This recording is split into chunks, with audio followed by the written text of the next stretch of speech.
وجاءوا على قميصه بدم كذب قال بل سولت لكم أنفسكم أمرا فصبر جميل والله المستعان على ما تصفون.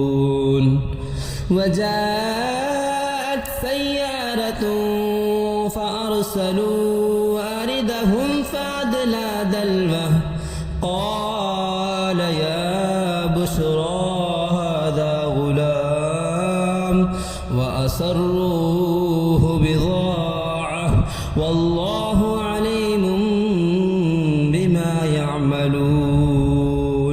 وشروه بثمن بخس دراهم معدودة وكانوا فيه من الزاهدين.